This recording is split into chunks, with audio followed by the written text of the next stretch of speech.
Hello, it's the Time Enough podcast where we talk about episodes of The Twilight Zone and beyond. This is Matt here, coming back for round two. It's been a month for the listener. I guess it's been a week for us. It's from the Juan Podcast. Juan Ayala, thanks for coming back. What's up, man? Thanks for having me back on. I should take a page from your book and have you tell people where to find you at the start. Yeah, definitely, man. I do it at the beginning and then I do it again at the end because you know how people tune out.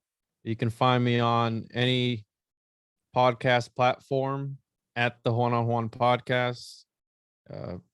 Google Podcasts, all of them, and all social medias at the Juan Podcast.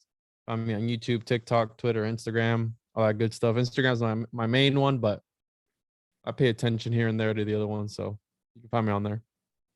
All right. So hopefully I'll keep that habit rolling. We'll see.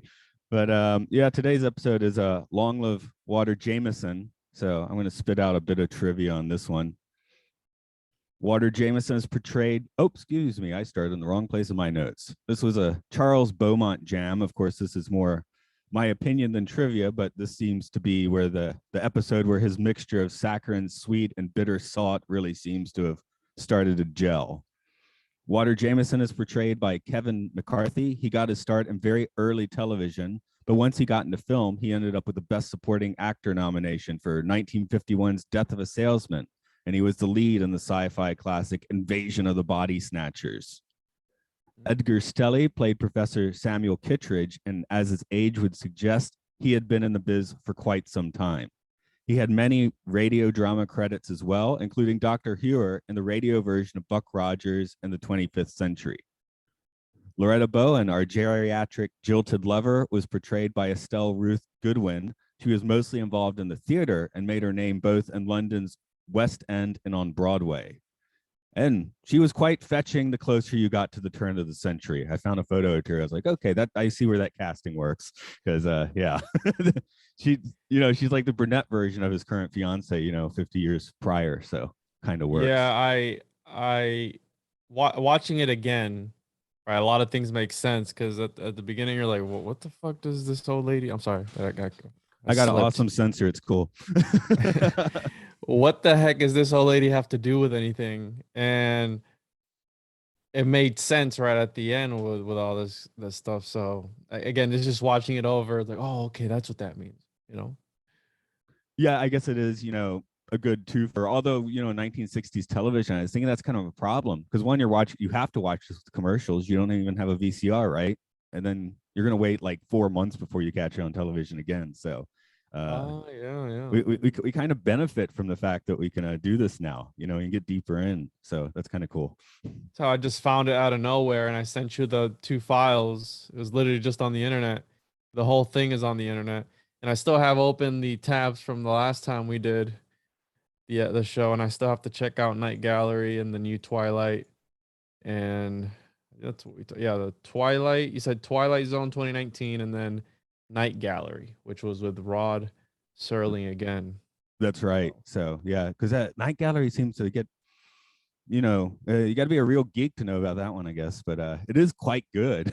I didn't even know it existed until like I started, doing the prep for this show. So interesting. I mean this podcast, not this particular episode, but Juan, I'm going to throw the prologue in your face. If you could give that a quick read.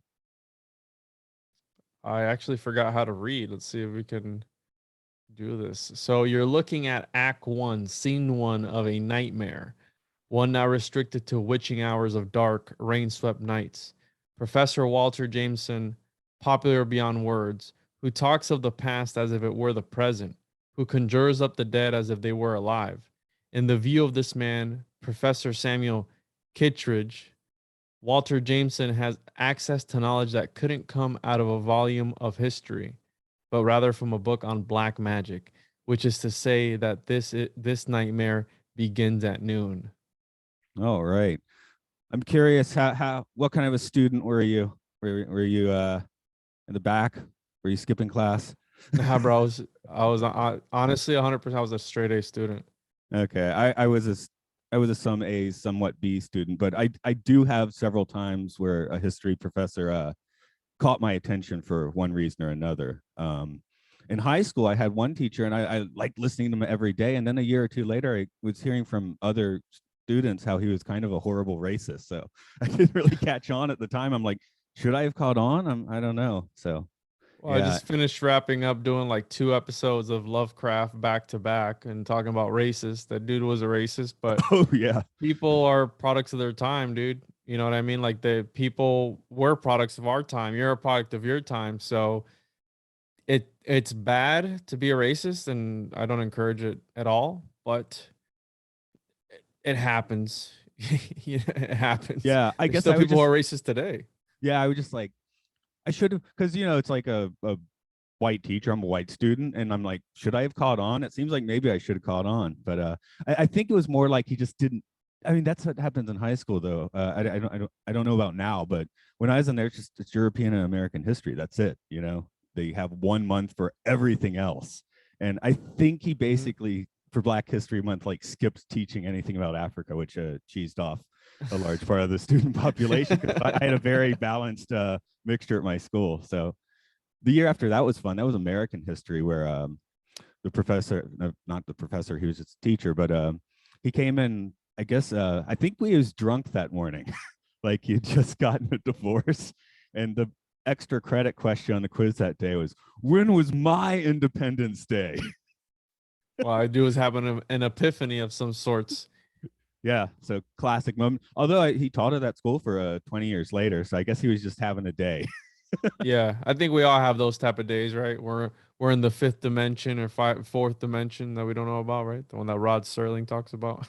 Yeah, exactly. But yeah, I do remember, like, my I thought my minor was history in university, but when I got my degree, it didn't have a minor, so I guess I didn't minor in anything. Forgot what my minor is in, but my major is electronics engineering with a specialization in robotics. That sounds smarter than So mine, which was social science education. And now I which sounds horrible saying it now. Social engineering, science. you I just don't know. teach English? You just teach straight English? I try and mix in a few metaphysics, but yeah. Yeah. I mean, when you're teaching, like, I have kids that are like 3 or 4 years old, and it's like, well, actually the impression I'm having here is like going to really have an effect, probably not in terms of them learning English, but in terms of how they react with people and all that sort of thing. So, like, and sometimes I'm like, oh man, I'm like engineering, usually because I don't want the kid doing something dangerous, but it's like I'm actually using like mind control methods, programming methods to get this kid to do what I want to do. But I guess that's part of being a teacher. Just, Well, it's a tool, right? You use it in a good way or a bad way. that's language though, dude. It could either Exactly. be good used for good or used for evil. We're talking about racism. You could say the most beautiful words ever. You can be a POS and call somebody super bad things. Yeah, So really. What was your impression of Jameson? Is he a teacher you'd listen to? Was his acting that good? yeah, the it was actually very interesting. I didn't catch on in that intro. It says black magic. Is it Book of Black Magic? Is that how he worded it? Yeah, in the intro, and then later he talks about, like, I assume he was like, I just got an image of him being in like ancient Egypt and seeing Mm-hmm. the alchemist. He said he saw an alchemist Yeah. who put him in a coma for 3 weeks. He woke up, the alchemist was gone, and then 30 years later, it's like, whoa, everyone is aged except me. So Yeah, I found that interesting because again, talking about the occult and all this stuff and vampires, because we know vampires live forever unless something happens to them. right. And I found that part stood out the most to me because I do believe that there are certain figures in history that are, well, who is it? Saint Germain, that is this guy who's always been around, always reinvents himself, such as this guy. But another thing that stood out to me too was if you live forever, and in all movies, right, vampires are super rich because eventually you learn you figure it out. You figure something out. I go, why is this guy being a teacher? if he has all this knowledge and he fought in like World War One, or it Oh, he's was in the the Civil Civil War, War and this Civil one, War. yeah. And one, And why would he be a teacher out of everything that he could have been? well, there is the idea in Buddhist Hindu thought, like, the source that wants to experience everything. So if you're living 2000 plus years, maybe just like, I want to chill out for some time and be a teacher. True. Because Yeah, he I had, can see that as well. 100 years later, what was he, a major or something, or a colonel? I mean, he was a ranking officer in the Yeah. military, right? So that would have been a super stressful job and adventure. Somehow he didn't die, because it seemed like, as this shows us, a simple bullet will do him in. He's just been lucky. Yeah, well, that was one of the things that he talked about, right? Where I was luckier than most. He was talking about that pretty much he lived all this time without anything happening to him or having an accident or anything of that nature. But he does tell it to the old guy, and I didn't connect the dots with the journal until watching it for the second time. I was like, oh, that's his journal from that time. And that's why the old man asks him, can I borrow it? And he's like, no, I don't let people borrow books. And then he says something along the lines of, remember what happened last time. Still don't know what he meant by that. I think he just loaned him a book and never got it back. Probably. So it's the opposite of in Battlestar Galactica. There's I've actually taken this as part of my credo. Well, now that I read ebooks, I guess it doesn't matter anymore. But one of the lines in the show is never lend a book. That means you just give somebody a book. Like if I give a book, I don't expect it back. Yeah, I've learned in life two things. I read ebooks too. That's the main thing, is I don't have room for all these books. I would love to start collecting books, but some are super expensive. And on top of that, not that they're expensive, I just don't have the room for them. And if you buy a really nice book, you want to preserve it. Mine's just gonna sit in a shelf collecting dust. So I don't have like a display case or anything like that. Look at all the stuff I have in the background already. It's already cramped. So my bookshelf is somewhere back there. And I've thought about starting to collect books, but dude, Scribed and Amazon, was it Audible or Kindle? And you just read whatever book you want, buy it if you have to buy it, or not telling anybody to pirate anything, but I usually download PDF files of books I want to read, and that's that. And I just have a tablet and I just read on a tablet. But some people don't like that. There's something about reading an actual physical book, something like magical almost. But if you're in a car somewhere and it's dark, you can't read it. So Exactly. Have you been? I think it's like Avalon Library, not net or something like that. It's a site which has a bunch of PDFs, and a lot of it's like 100 plus years old. What's it called? Avalon Library. Let me type it in, make sure I'm telling it to you right. I use Scribed, and I use the Kindle app, and I get all my stuff in there. Yeah, I mostly use Kindle. Sorry, one of these brings you to an actual library, and one of them brings you to a source of mad information. So I'm going to see which one. So I see the library, the Avalon Library, public library. Okay, no, this one is avalonlibrary.net. So what you do is it's unfortunately not a well-constructed website. So you come in and you see all these files. You have to scroll down quite a way.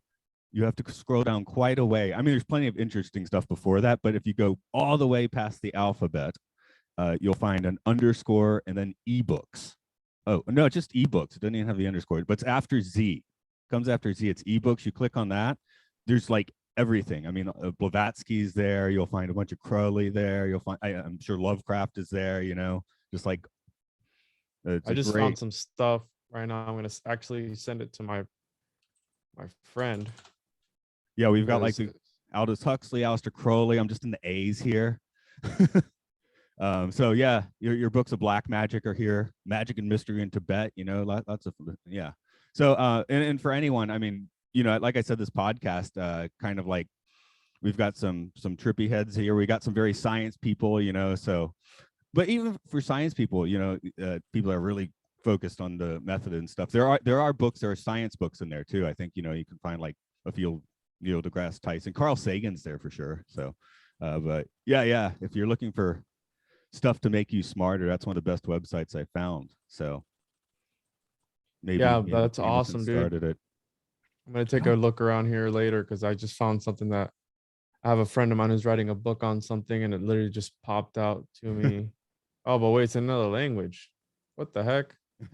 Some of them are in other languages, but yeah, some of them I've probably read like 200 books from that site over the past few years. Really? So, um, anyway, getting back to Jameson, the line that now that we've got this site, we can learn things. One interesting thing is Kittredge says, "Oh, I figured it out. You can live forever and not ever become wise." And that's the line in this episode that really sticks to me. That you can live forever and not become wise? Is it because he thought the old man was an idiot or something?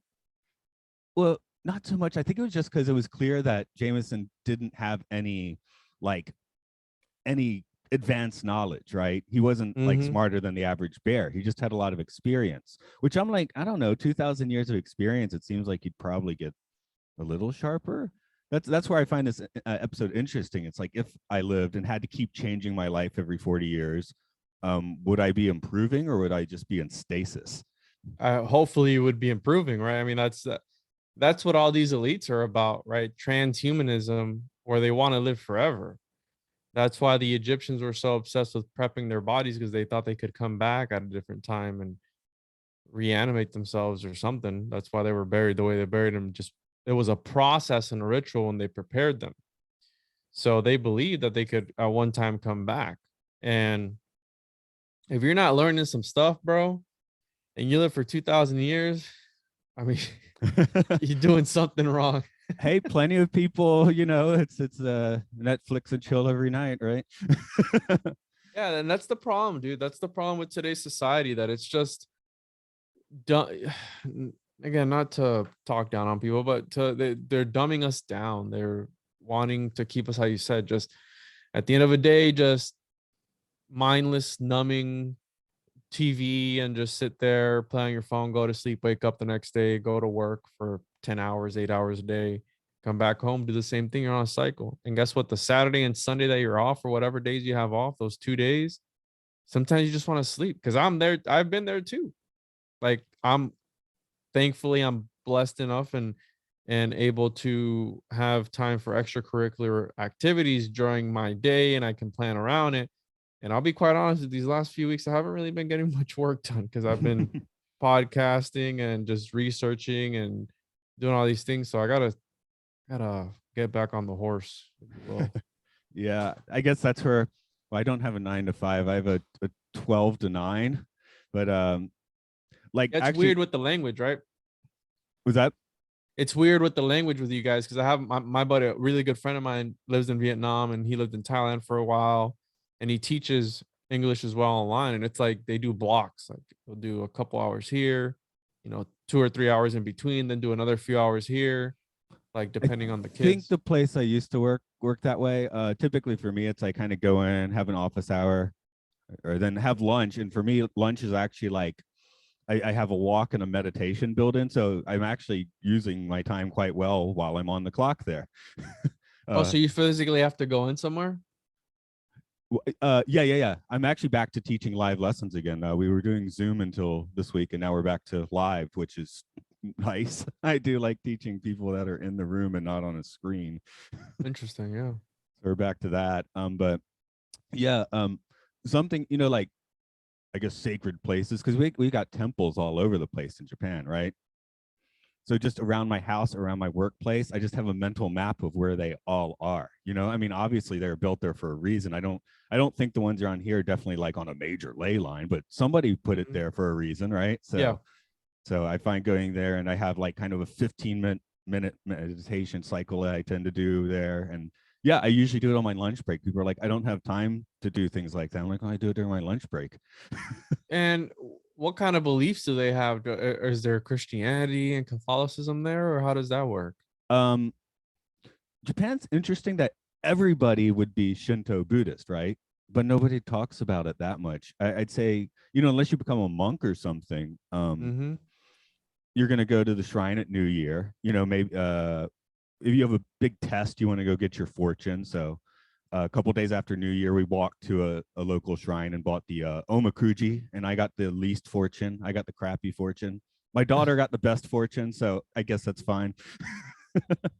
But things like that, I mean, there's not, it's very rare you'd find someone that really has anything moral to put towards you. That's kind of a thing in Japan. It's kind of like if you keep to yourself, and you need to follow the basic social rules, some of which are unspoken, right? Yeah. Um, Foreigners in Japan, we have a joke sometimes. We talk about gaijin smashing when we know that it's not what you're supposed to do in Japan, but we're like, they'll be like they're not Japanese, right? It's something Yeah. you don't do unless you need to, unless you're a prick or something. But You've been there for a while? oh yeah, I've been to the Yeah. States since 2010. So Wow. yeah, I have a totally bizarre altered reality. But it's my trip. It seems, once your trip, it seems perfectly normal. I guess that's another thing for this 2,000-year guy. At this point, it would feel like relatively normal for him. This is just how it goes. Mhm. That maybe that's why he's settled in his teaching job. It's just like this never ends. He seems pretty happy when he finally gets shot. Yeah, almost like a sense of relief.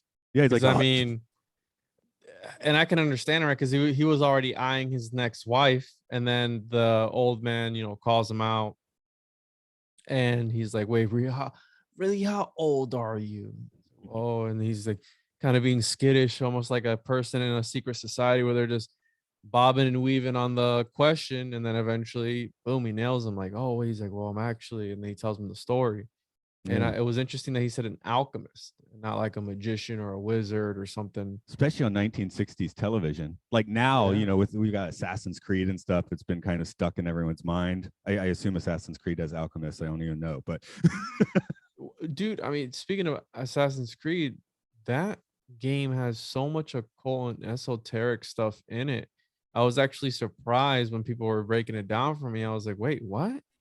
Like when I was watching this show, I'm like, they were letting people watch this at this time. Like, don't they know that this is dangerous for people to understand this knowledge and the secrecy and all these things? Because this is what they do, and by they I mean the lizards. Like this is what they do. There's, I believe, bro, just how Pythagoras talked about metempsychosis, where your soul can migrate to different bodies, and this whole transmigration, I believe, of the soul, or I believe that's what they called it. And I think that's what these elites do, right? They change skin suits every now and again. But then some of them, like Nancy Pelosi, you see that their skin suits like falling apart. Her eyelids like droop. yeah, but don't we all change skin suits? And it maybe there's different methods. Maybe there's ways to bring memories back from the past iteration. But Mhm. like I don't know my life so far. Maybe a satellite will fall on me tomorrow. But I mean, I guess it hasn't been like great shakes. Like I haven't like broken out of any box. Although I'm enjoying myself, but I feel like I'm kind of like on a vacation. Like my How work week. so? Like your life, you mean?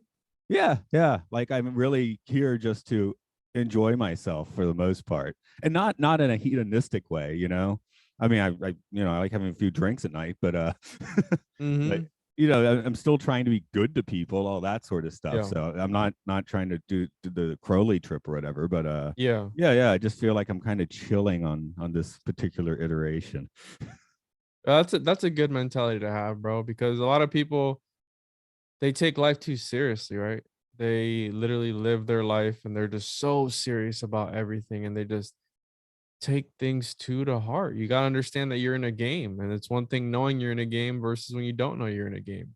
You're going to act Yeah, differently. This is a real life game of Monopoly. yeah, or And another. Oh, go ahead.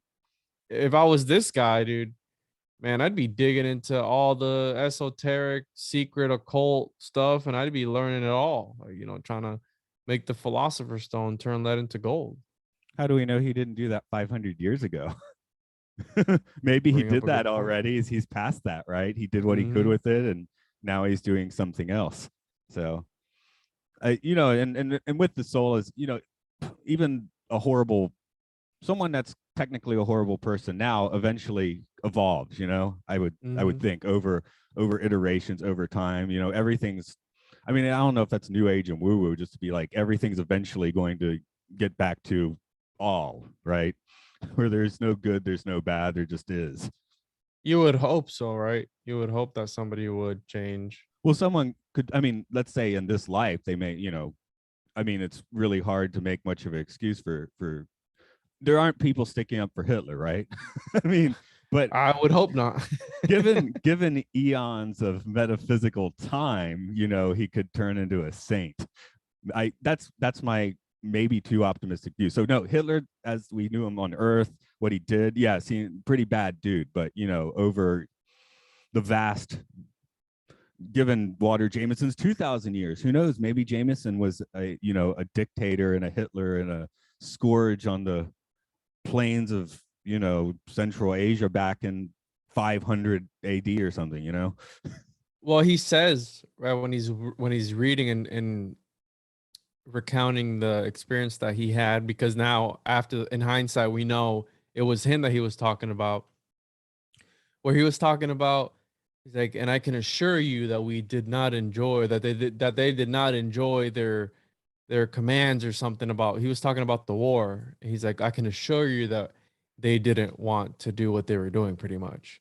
So again, he was there, so he knew that those people didn't even want to be there. And it just makes me think of what's happening right now in the world and all these videos that are coming out where you can tell these people don't want to fight.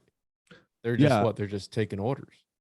Yeah, my response, I mean, yeah, because I mean, it's like, it's not like one side's like, hey, this is great, and the other sides were being victimized. Nobody wants to be there. Mm-hmm. What is tonight? I just did a podcast a couple days ago on the Marx Brothers film Duck Soup from the 1933, which is kind of a war satire, which is disturbingly relevant for a 90-year-old film. Well, 89 if we're doing math, but what is it? There's a line where they're stuck in their bunker and they got to send one person out for help, and it's you're doing us all a service for a country, sucker, get out there while we stay here. Yeah, that's right. The lizards are somewhere at a desk. Right, there's two major corporations that own pretty much everything. But you're just a number. The really disturbing thing is the people that are actively sending out the people that are going to go into the battle zone are, those aren't the higher ups. Those are just the people like, okay, I'm at my desk job. I've got a commission. I do 5 more years. I get to retire at 45. How awesome is that? I don't know what year you retire, but I know it's way younger in the military. So I send these young bucks to war. It's like that. I mean, it gets to, I'm doing what I'm told. And that way it seems, I'm just sending people out to die. But that's okay because it's a war. I mean, what is war? That's when murder is like made okay.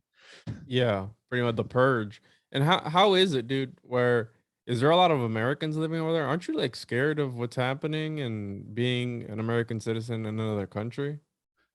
There is sometimes. I mean, yeah, obviously there's not so many Americans. If you're in Tokyo, you'll see a fair amount of people. Where I live, it was funny. I actually worked for a year without another foreign teacher, and I think I basically didn't talk to anyone who didn't look Japanese for like a year face to face. So but definitely not. I'm from Atlanta. There's streets in Atlanta I'd be way more scared to walk down than I walk around at midnight in Japan. Really? Yeah, I mean, there's places in Tokyo you might not, a few places in Tokyo you might not want to do that, but most of Tokyo you can walk around midnight, no problem.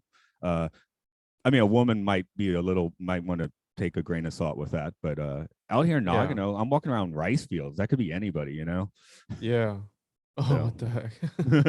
Again, I'm on vacation in this life, man. I found I was inextricably, I don't think I said that word right, but drawn to my little mountain valley, and I'm enjoying it. And now, I got my window to the world. That's podcasting, right? They're fun to listen to. They're even more, not inspiring, but helpful to make, I guess. Yeah, it's not.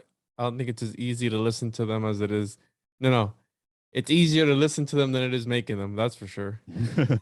Yeah, because I mean, like for me, I usually roll out of bed and do one of these. Sometimes I put my suit on first, as I did today. But I'm somewhat of an introvert, so often, especially when I have someone new I'm talking to, I'm like, having like a small panic attack. So, which I found, I think a few other people have. Lindsay Schwarman of Rogueway, she's been on this podcast, and she said the same thing. Whenever she's talking to someone new, she has like a little panic attack before the Zoom call starts.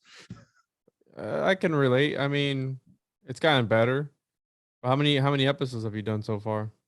Of this one, I do a few podcasts. I've gotten pretty used to talking to guests.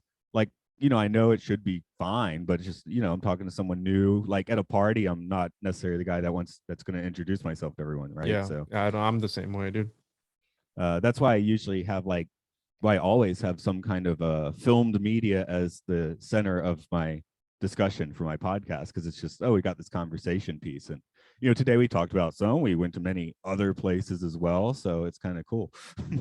Yeah. No, for sure. I get you. That's why. I mean, my whole. Sometimes I have topic based podcasts, but I've strayed away from that, and it's mostly just open format wherever the conversation goes. And usually, I've gotten pretty good at it where I can keep it at a certain area. And I mean, I'm way more confident now than I used to be. That's for sure. Yeah, I mean, you call it like fifth chakra work, right? The throat one, right? You're getting used to expressing and letting in other people's ideas, because that's also kind of hard. It's hard to listen to sometimes, isn't it? Yeah, 100%, bro. I did want to talk about his. Oh, one thing I should mention, when I did the trivia and stuff, I didn't even mention the his fiance, because I just couldn't find any information on the actress. I was not purposefully neglecting her. She just didn't have any information. But I want to talk about the older lady, who at this point seems to be relatively psychotic. I mean, I guess he just walked out for milk one day and never came back, that sort of thing. I would be too, bro. What if you saw somebody, right? You're 90 years old or whatever, and you see somebody that you used to date, and you're like, wait a minute, you didn't even age a day. I think it would drive anybody insane. I think it would mess with somebody's psyche. Be like, wait, what's really happening here? Who was I with this entire time? Was it even that he probably changed identities the whole time? I guess she wasn't planning to kill him until Chekhov's gun was on the table. And that's where how convenient. If you see the gun, it's going to get shot. In an earlier episode of this, I loved, we had was it Chekhov's like tea tray? Like, the tea tray is going to fall at some point, but here we get the proper gun. He's like, was he contemplate suicide every night? So hey, that's definitely not a way to live. I certainly don't contemplate suicide every night. Didn't he mention that though? Yeah, he says every night he sits down with his revolver and thinks about it, which I guess has only been a practice of his for 100 years. So maybe like 500 years ago, he'd just have a spear next to his head. I don't know. Oh, shoot. Yeah. No, I mean, I think it would drive anybody insane. And what I'm trying to think of a movie or a show that I saw a while back where I think it was a vampire show or something where he was talking just like that. Like, you don't know what it's like to see everybody around you just constantly die and move on. I forgot what movie it was. There's Twilight, there's True Blood. I've seen neither of those, but there's a Highlander. That's what I usually think of in this kind of situation. I forgot. It might have been this show actually. Who knows? But I'm pretty sure I saw something before that it was the same concept. Yeah, because they got the Highlanders where in that case, you have to go lop off the heads of the other Highlanders, right? Too. Wait, which one is that one? That's the Highlander. I think it's 1986. There can be only one. Pretty famous caught sci-fi, but yeah, caught sci-fi for sure. But yeah, there's these people, and just inexplicably, certain people start living forever. It's got the Queen song "Who Wants to Live Forever" on the soundtrack. It shows him, when he first becomes immortal, falling in love with a woman and getting married, and her aging, and now it's 1,000 years later. He's like an art collector. Actually, I think it's only 500 years for him. But you get Sean Connery, who shows up as someone from Egypt who says he's a Spaniard wearing like this flamboyant Spanish suit. And then he's Sean Connery. So I guess his accent's Sean Connery. It's not quite Scottish, but yeah. Interesting. Yeah, I hadn't heard about this. I'm gonna check it out. Okay, yeah, that's definitely a fun one. It's some people get obsessed with Highlander. I mean, it's a deep geek caught hole to fall into. Then there's people like me who are like, yeah, the first movies, it's okay. The 7.1 on IMDb, which that's pretty high. Yeah, it's not the worst. The first one's good. Don't watch Highlander 2 unless you want to watch a really terrible movie. It is the second one's the fun kind of terrible movie, but it is quite rank. You ever find yourself watching just really crappy movies just because, but you only watch them alone. You ever do Yeah, that? yeah. Oh yeah. I this comes up in podcasts a lot where I have a weird obsession with watching Saved by the Bell. So nobody ever wants to talk about that. A few weeks ago, actually, we did a podcast where my co-host had brought in the guest, and it came up, and he did want to talk about it. And I could just watch his face, like, "What's happening here?" Yeah, I've never even laid my eyes on that show or No, movie, whatever it is. I would never tell anyone to go watch that. But I grew up with it.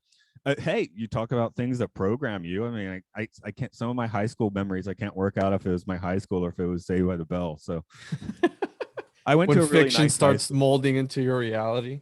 Yeah, really. So, um, there was one art. Oh yeah. The Civil War picture. Just I know this is a talking point Oh for you, yeah. but there's the many photos of people who look like Nic Cage from the past. Maybe Nic Cage is Water Jameson. Yeah, well, no, that's the joke, dude. I mean, that's the who was it that I mentioned earlier? That was a person all throughout history that kind of Saint reinvented Germain.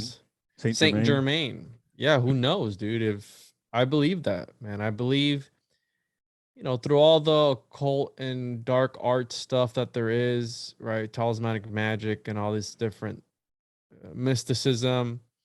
And even like I'm gonna be doing something soon with the golem and right the Kabbalists. That Oh, who's to say that? if put on your note for that, by the way, Star Trek Picard season 1 for golems. For a modern sci-fi iteration of the golem. That's a good one. That one's That's the newest show, right? there's like 5 newest Star Treks. This one's now 2 years old. They've just started their second season of Picard, but the first season is definitely Kabbalah, Golem, all that sort of stuff seems a little transhumanism, of course, again, AI, just it's all in there. So that one is Interesting. Well, these tabs are gonna stay open until I finally get to all this stuff. yeah. I gotta ask you, man, how many tabs do you have? Right now, not that many, dude. I probably got 1, 2, 3, 4, 5, 6, 7, probably a good 20 tabs or so. Let me check here. Save tabs. Yeah, I've had as much as 60 tabs before open.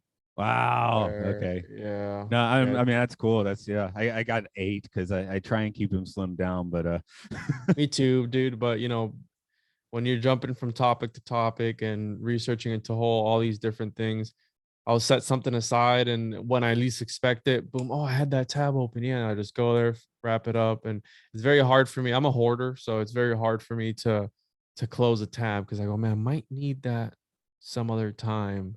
Like the other day, dude, I closed 89 tabs and I was so mad. I was yeah. so mad. There's been a few here and there I'll keep open for a while. Actually, yeah, because yours is one I kept open for a while because I heard you and I had it on the tab, and a week later it's like, oh, there it is. I need to contact him. So, so you leave it there as a reminder, right? I want to do my questions here in this episode. Who went into the Twilight Zone? When you asked me that last time, I keep like, there's a Twilight. I still don't know what the Twilight Zone is. That's part of the fun of the question. I think if anything, what was it, Jameson, the dude that died, where yeah, his name's in the title, but for me, I was kind of wondering that's the first thought, but then I was like, it's really the professor. I mean, Kittredge. I think in his jilted geriatric he knew, right? lover, he knew. He Yeah. he didn't have this uncertainty to deal with. The only uncertainty he had was not. One thing we didn't mention is he's still afraid of death. He's 2,000 years old. He's still afraid of death. That's why he can't shoot himself, right? So the only unknown he gets is actually going beyond the veil. Yeah, we all do that anyway eventually. Yeah, exactly. So it's not, I don't think it's a Twilight Zone because we all go there eventually. So if anything, it was probably the old man and the lady where they saw it was real, and then they saw this guy shrivel up, and even the daughter, when she comes in and sees the body, is like, wait, that was who? Yeah, that's who you were about to marry. So they all saw like, okay, this is a real thing. So yeah, I think I think those are the ones that actually went to the Twilight Zone, and this guy he just died. Yeah. I mean, again, speaking of golems, I mean, it seems Jameson's got some fun stories to tell, but he's pretty empty inside. He's like, maybe I can fill this void within myself by marrying a new woman. Yeah, but And I think you would get tired of that after a while, bro. Well, he does Or maybe say, not. because again, we haven't mentioned too much, but this is a really good, like, kind of stage play dialogue episode. Just the dialogue is cracking. And he's like, you remember 6 months I tried to quit because I realized your daughter was falling in love with me, and I wanted to quit before that happened. And then I fell in love with her, and here we are. So yeah. She's like she's 30 years old, not even married, still living at home. right. And then what was it? The line that stood out to me was where he repeats him. I forgot what he said, where he's like, you're not gonna have her brain or something like that. He's like, well, I'm gonna have her. Da da da. I forgot what he said. Oh yeah, there's some very 1960s misogynistic dialogue. Chauvinistic. I think chauvinistic is the word. So But it was, I think he said soul or something. I have to watch it again, but I was like, wait, what are you like a psychic vampire toward a thing? Like you need energy, or like what's all that about? No, I think he's just being 50s, chauvinist Misogynist. American. Yeah, because he's like, you won't be learning anymore. You'll be over a stove, Yeah. Like, Yeah, yes, yeah. like now, yes, it sounds like he's gonna do some kind of like horrible soul drenching, sucking. Well, in the 50s, it was also a soul sucking move. It's just people thought it was okay and enough to stick in as like, that's so funny. Again, products of their time. So you got to keep that in mind when you're watching these older things. Where it's like, man, that's kind of misogynist. That's kind of racist. That kind of sexist. Was like, well, it's the late 50s, early 60s, bro. Yeah, the show's ahead of its time, but that doesn't mean it's still not of its time, Is there like, any black people in Twilight Zone? I didn't even notice that. there is the Big Tall Wish, which let's see when do we, I think we do that real soon. In 3 weeks, there's an episode about an African American boxer, and it was a big deal at the time because you didn't have. It was still black racist. leads. Racism was at its peak. Exactly. At this time. So I haven't actually watched that one yet. Of course I will be soon, but that was a season 1 standout simply because it had a black lead. Interesting. So I'll know more when I get to that one. I am looking forward to that one. I actually meant to watch it last week, but I got the titles mixed up and watched A Nice Place to Visit instead. I have to start watching all of them again so I can get. I want to watch the originals first, and then get to. After that, I want to watch the other show you told me about, the Night Gallery, and yeah. From there, I'll jump to the new stuff. Which the new stuff, they usually ruin it anyway, so I'm not stoked about it. Yeah, the new one, I've liked it so far. It definitely is it's a little preachy, but usually it's got interesting concepts. They're definitely well made. But the preachiness can rub some people the wrong way for sure. For me, I'm like, preachiness? Like he's really pushing his points hard. Okay, like, I get you. Yeah. As one of my co-hosts says, sometimes you need to press the button really hard. Sometimes you don't, but I guess that's how it depends on if you like the new iteration or not. There's a few of them I've seen that I really liked, so there's at least something there. So that's what we talked about last time. Sometimes I don't even listen to the critics. I just watch it for myself. So either I'm still gonna watch it, but I can already see, because I've seen it in other shows, what they're trying to do. And that kind of takes away from it, because I can't watch things normally anymore, because I'll break it down and be like, oh, this is what they're trying to push. Even in Law and Order, bro. Law and Order Organized Unit, like I see what they're doing there. The new Law and Orders, I see what they're doing there, and I'm a big Law and Order fan, but you can see what they're doing, bro. You can see the narrative that they're trying to push, and it's all this new age stuff, I never really watched Law and Order. One of the reasons I didn't is I think maybe around like 2000 2001, when I was young and hanging out with the punk rockers, I remember, we're gonna get on the town and hit the clubs, have a wild time, and they're all just stoned and watching Law and Order. I'm like, what are we doing here? I don't want to watch Law and Order now. I want to go. It's Friday night. But Yeah, now I don't go on Friday nights. Well, I go out every night. I go around walking the rice fields at midnight. So What's up with you on rice fields, bro? I live in the countryside. So that's another thing. Like, just to keep myself in good health, I make my commute a lot longer. I do a lot of walking. So I used to be notably larger. So That's awesome, dude. Well, I good for try. you, man. It sounds like you're living the dream and you have this zen about you that's just, Mm. just do your thing. That's awesome. I mean, I might it's like intermittent fasting, but I might walk into work today and there's like a bunch of cookies that someone left as a thank you for a test or something, and I'm gonna eat the cookies, sure. Remember, you're here for a good time, not a long time like this guy was. He was around for 2,000 years. So Yeah. imagine how horrible that must have been.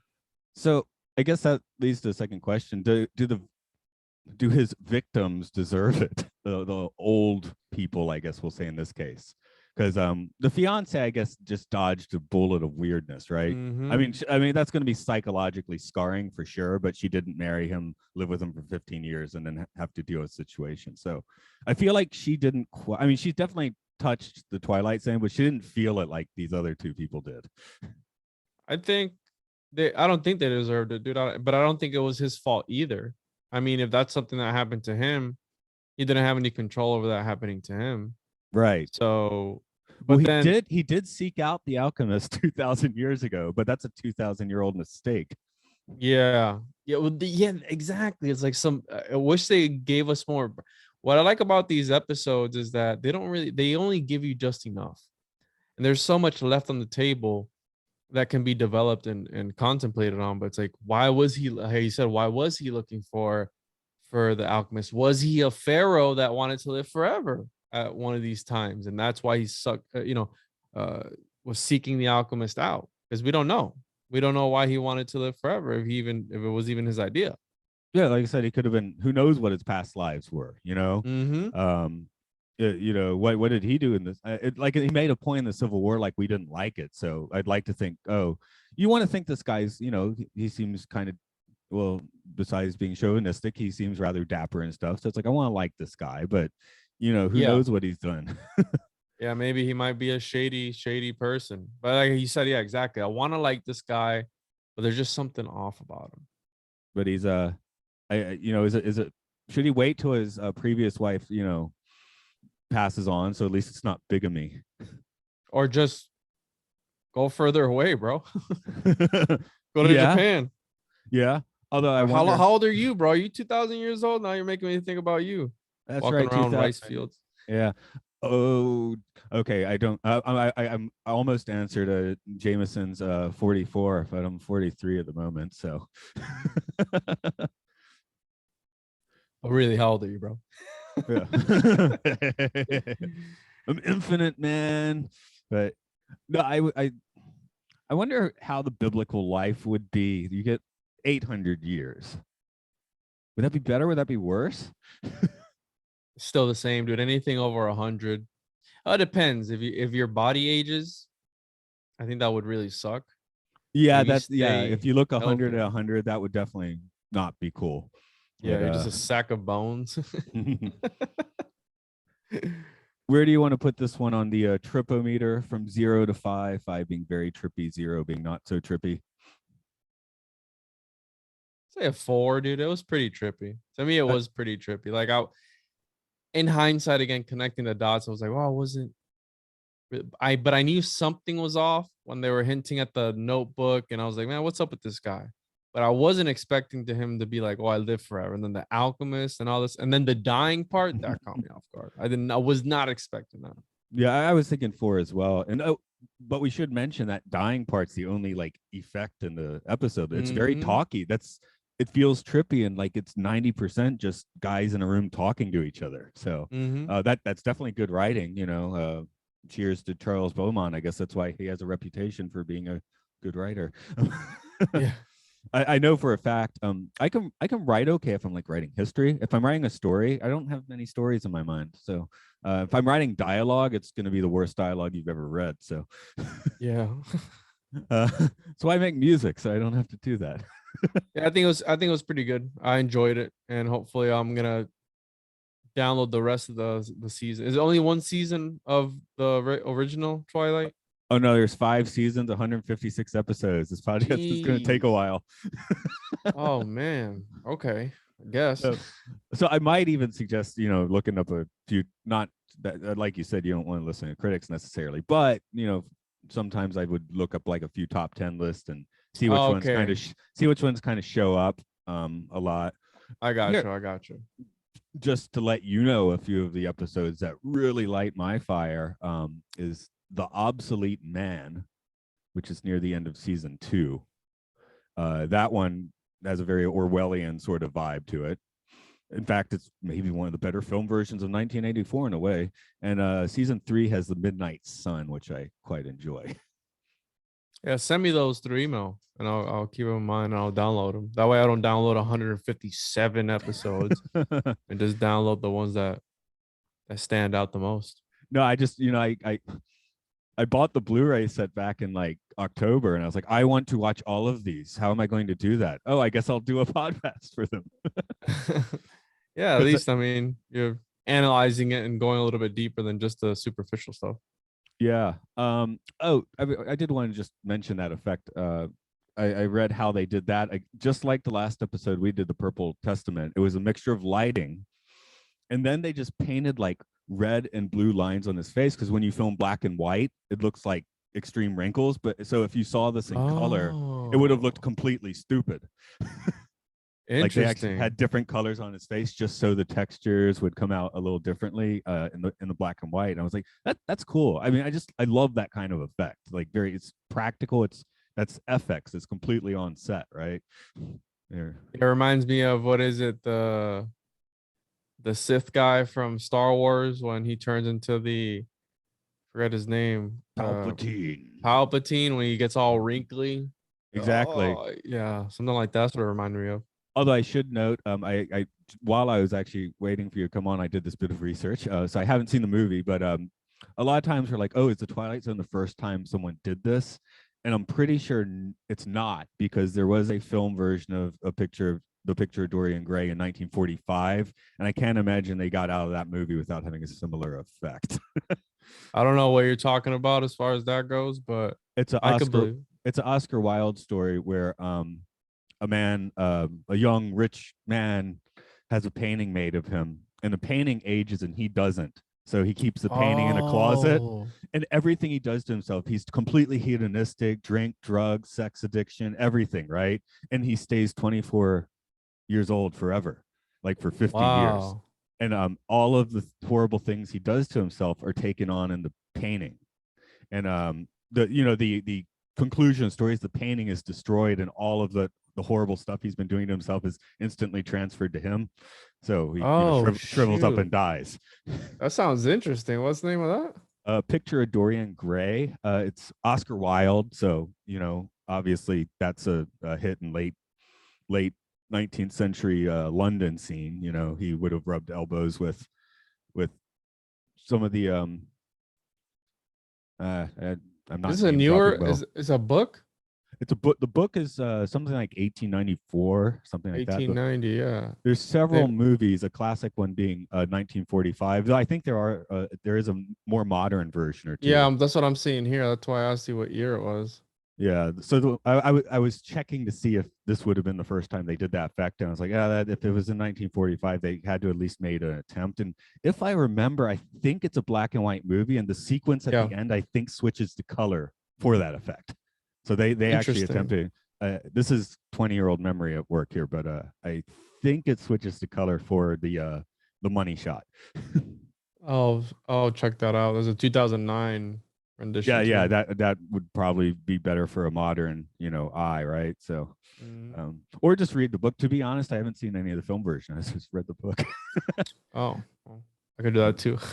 Yeah. So I guess we're wrapping this one up. So like I said, I'm going to try and get your habit with other people too, but tell them where to find you one more time, please. All social media platforms at the Juan Podcast, and anywhere you listen to your podcast at the Juan Podcast, find me on there, and I talk about cult themes, esoteric stuff, conspiracies, Bigfoot, cryptids, all that good stuff. Yeah, and just have interesting conversations. So. I'm a cryptid at my job, apparently.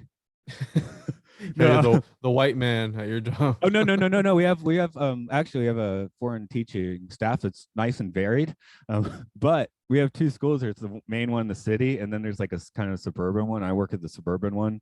And more when we have a meeting, I just get on Zoom because it's kind of annoying to go to the main school. So I my co-worker slash podcast co-host he was like, you're a cryptid because like nobody knows, people talk about you but they never see you, so it's like, Oh, I get you like interdimensional. They just see you on Zoom or something, or you don't even turn your camera on for Zoom. I do turn the camera on, but there's been times where I just don't even go there for like 2 months. So he said, oh, you're Bigfoot now. I was like, that's cool. Yeah. So as for this podcast, I almost said the wrong podcast name because I have three. This one is Time Enough Podcast. It's Time Enough Pod on Twitter and Facebook. You can find it under the Patreon podcasting umbrella of Podcastius, where we talk about science fiction movies at Matt and Luke's Sci-Fi Sanctuary, caught in experimental films at Oral Hygiene, and you'll hear some other folks with British accents talking about Monster Hunter, Pokemon, and I believe there's a new video game panel style game show called the Game Show that should be airing when you are hearing this. While I'm just plugging everything, I make music. That's at rovingsagemedia.bandcamp.com. There's a lot of it. I don't even know why I make it. I make it because I have to make it. Yeah. I do start to go nuts if I've gone a month and haven't like made a song. So that's how you express yourself, bro. There's nothing wrong with that. Yeah. So go live a good life, but not a 2,000-year life. That's right. Be a good person.